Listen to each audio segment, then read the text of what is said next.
The most efficient way to farm mythics in Season 12 is to craft them. 2 Resplendent Sparks to craft a mythic. The first Resplendent Spark you're going to see is from the Seasonal Reputation board right here in Giacool and one of the southernmost parts of the map. This is the fastest Seasonal Reputation board of all seasons, and you get a Resplendent Spark for finishing it. The second Resplendent Spark you're going to get is from Chapter 4 of the Seasonal Journey. You get this by killing Lilith in Torment 1, and you're going to get another Resplendent Spark from beating a Bloodied Lair boss in Torment 3. You get another one in Chapter 7 of the Seasonal Journey by killing Lilith again in Torment 4, and then by also killing a Bloodied Greater Lair boss in Torment 4, which is technically going to be Torment 5 because the Bloodied keys are 1 difficulty higher than your current Torment tier. That's 5 Resplendent Sparks just by playing the seasonal content alone. If you're impatient like me, you'll make a beeline for the blacksmith and craft a mythic cache to get a random mythic unique. For your seasonal blessings, make sure you have the Urn of Butchery totally maxed out so that you can get the Resplendent Spark from the seasonal reputation board as fast as possible. If you're more disciplined,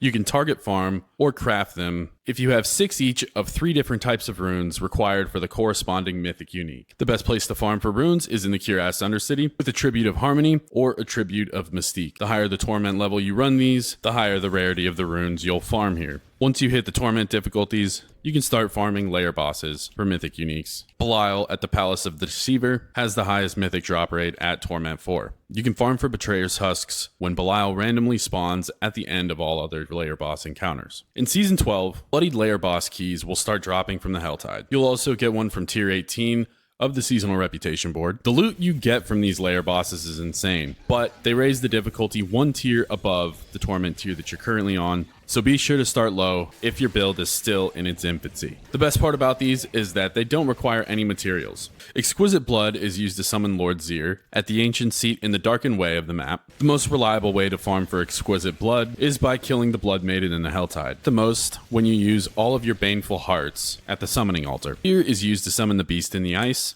at this part of the map, and the best way to farm Distilled Fear is from Nightmare Dungeons. You'll get Pincushion Dolls from the hordes of Lord Zir and Beast in the Ice. Pincushion Dolls are used to open Andariel's horde. Andariel is a greater Lair boss, along with Duriel and the Harbinger of Hatred. Mythic drop rates are higher on greater Lair bosses than lesser Lair bosses.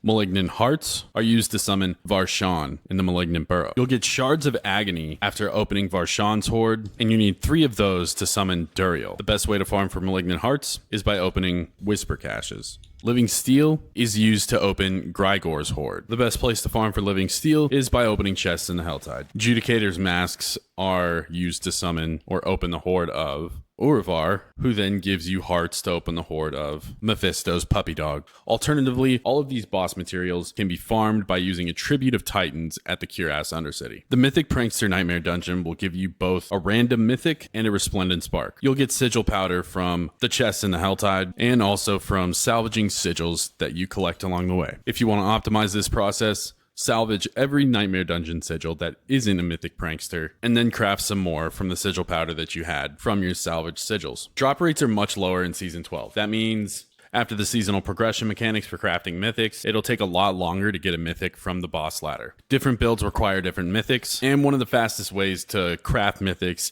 is by making alt characters that progress through the seasonal reputation board. You can do things to boost these alt characters like giving them uniques or sharing different mats between your characters. If you made it this far, thanks so much for watching. If you like this video, press that like button. If you like me, subscribe.